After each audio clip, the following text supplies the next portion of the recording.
Gajwel camp office మీద దాడి చేసినారు. నేను ఏమంటున్నా అంటే రేవంత్ రెడ్డి బొమ్మ పెట్టుకుంటే బొమ్మలతో పేరు వస్తుందా?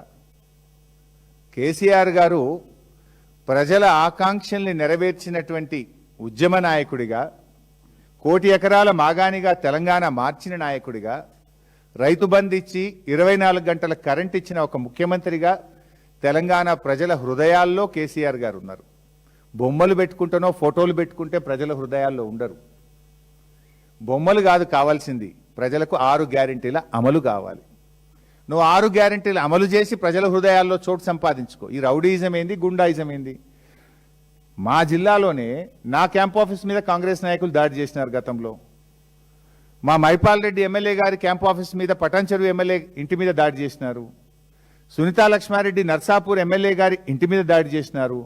స్వయంగా రాష్ట్ర సాధకుడు, తెలంగాణ తొలి ముఖ్యమంత్రి, ప్రతిపక్ష నాయకుడు ఇంటి మీదనే ఈ రకంగా దాడి చేస్తే ఈ ప్రభుత్వం ఏం చెప్పదలుచుకుంది ప్రజలకు?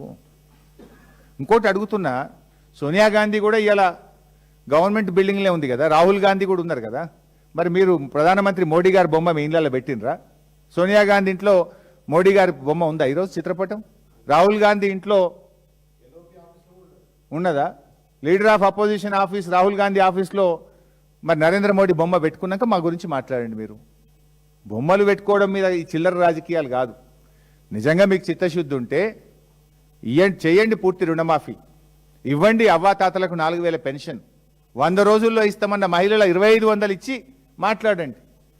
మీరు ఈ చిల్లర వాటితోని ఈ చిత్రపటాలతో వచ్చేది లేదు.